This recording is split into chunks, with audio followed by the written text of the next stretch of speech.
ఏపీలో last month వరకు current bill ని phone pay, Google pay use చేసి ఆన్లైన్ లో డైరెక్ట్ గా పేమెంట్ చేసేవాళ్ళు. కానీ ఇప్పుడు సిస్టమ్ మారింది.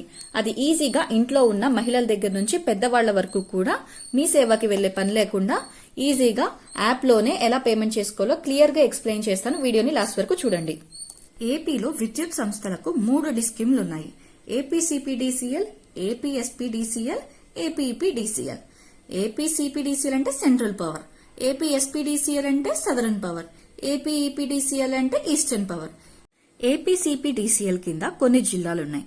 గుంటూరు జిల్లా, బాపట్ల జిల్లా, పల్నాడు, కృష్ణా, ఎన్టీఆర్, ప్రకాశం. ఈ జిల్లాల వాళ్ళు ఇక్కడ స్క్రీన్ మీద కనిపిస్తున్న లెఫ్ట్ సైడ్ లోనే ఈ సెంట్రల్ పవర్ అనే యాప్ ని డౌన్లోడ్ చేసుకోవాల్సి ఉంటుంది. ఇది మీకు ప్లే స్టోర్ లో అవైలబుల్ గా ఉంటుంది. ఒకవేళ మీకు దొరకకపోతే లింక్ అనేది డిస్క్రిప్షన్ లో ఇస్తాను. ఆ లింక్ ప్రెస్ చేస్తే డైరెక్ట్ గా డౌన్లోడ్ అయిపోతుంది. నెక్స్ట్ వచ్చేసి ఏపీఎస్పీడీసీఎల్. ఇది సదరన్ పవర్. ఇక్కడ మీకు రైట్ లో కనిపిస్తుంది కదా సదరన్ పవర్ యాప్, దీన్ని డౌన్లోడ్ చేసుకోవాలి. ఏపీఎస్పీడీసీఎల్ కింద వచ్చే జిల్లాలు కర్నూలు, అనంతపురం, కడప, చిత్తూరు, నెల్లూరు. ఇవి సదరన్ పవర్ కింద వస్తాయి. నెక్స్ట్ ఏపీఈపీడీసీఎల్ కింద వచ్చే జిల్లాలు. ఇది eastern power.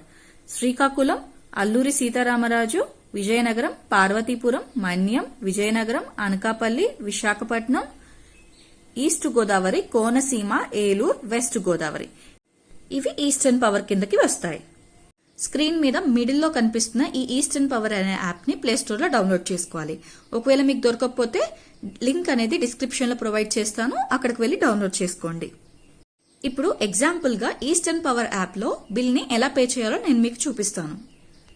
Eastern power app ని ఓపెన్ చేసుకున్నాక ఇలా లాగిన్, క్విక్ పే అని 2 చూపిస్తుంది. లాగిన్ అయితే మొబైల్ నెంబర్ తో లాగిన్ అవ్వాలి. మీ మొబైల్ నెంబర్ ఇచ్చి ఇక్కడ సెండ్ ఓటీపీ కొట్టగానే ఓటీపీ వస్తుంది, లాగిన్ అవ్వడమే. కింద క్విక్ పే అని ఉంది, అంటే ఫాస్ట్ గా పే చేసేయడానికి. ఈ క్విక్ పే లోకి వెళ్ళి ఎలా పే చేయాలో చూపిస్తాను. ఇక్కడ ఎంటర్ సర్వీస్ నెంబర్ దగ్గర మీ సర్వీస్ నెంబర్ ని టైప్ చేసి సబ్మిట్ కొట్టాలి. ఇక్కడ క్యాన్సిల్ పే నౌ అని చూపిస్తుంది కదా, నేను ఆల్రెడీ పే చేశాను కాబట్టి ఇక్కడ అడ్వాన్స్ పేమెంట్ అని చూపిస్తుంది.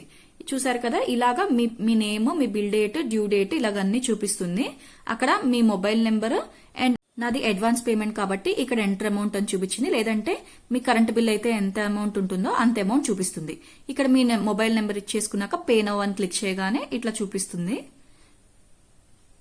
లోడ్ అయ్యాక ఇక్కడ పేమెంట్ ఆప్షన్స్ చూపిస్తుంది. ఇక్కడ ప్రీపెయిడ్, డెబిట్, క్రెడిట్ కార్డ్స్ అని చూపిస్తుంది. దానిలోకి వెళ్ళి చూపిస్తాను. మీ card number, expiry date, CVV ఇచ్చి పే అని కొట్టి పే చేసుకోవడమే. Next UPI. యూపీఐలో Google Pay, PhonePe, MakeMyTrip ఇట్లాగా చాలా ఆప్షన్స్ చూపిస్తుంది. అలానే అమెజాన్, వాట్సాప్ కూడా చూపిస్తుంది. ఇక్కడ ప్రొసీడ్ అని కొట్టగానే డైరెక్ట్ గా యాప్ లోకి వెళ్ళి పే చేసుకోవచ్చు. Next UPI ID. మీ యూపీఐ ఐడి గానీ మీ యూపీఐ నెంబర్ గానీ ఇచ్చి పే చేయడమే. ఇక్కడ ఎలాగని చూపిస్తుంది. ఇక్కడ పే యూజింగ్ యూపీఐ ఐడి దగ్గర క్లిక్ చేస్తే మీ మొబైల్ నెంబర్ ని కానీ యూపీఐ నెంబర్ ని కానీ ఎంటర్ చేయాల్సి ఉంటుంది. మీరు ఏ యూపీఐ నెంబర్ తో అయితే కనెక్ట్ అయి ఉన్నారో మొబైల్ నెంబర్ అదే ఇవ్వాల్సి ఉంటుంది. ఇచ్చి పే నౌ అని కొట్టగానే డైరెక్ట్ గా మీకు పైన స్క్రీన్ లో చూపిస్తుంది. అక్కడికి వెళ్ళి పే చేయడమే. లేదంటే ఇక్కడ నెట్ బ్యాంకింగ్ లో అయితే అట్లాగా బ్యాంక్ సెలెక్ట్ చేసుకుని కొట్టాలి. ఇది ఈఎంఐ ఆప్షన్. మీ కార్డు ప్రొసీడ్ అని కొడితే పే చేసుకోవచ్చు. ఇక్కడ పేటిఎం లో అయితే డైరెక్ట్ గా మీ మొబైల్ నెంబర్ ఇచ్చేసి ప్రొసీడ్ సెక్యూర్లీ అని కొట్టగానే మీకు యాప్ లో అక్కడ చూపిస్తుంది పై నోటిఫికేషన్ లో, దానిలోకి వెళ్ళి పేమెంట్ చేయటమే. ఇలాంటి మరెన్నో ఇంట్రెస్టింగ్ అప్డేట్స్ కోసం మా ఛానల్ ని సబ్స్క్రైబ్ చేసుకోండి. Thank you.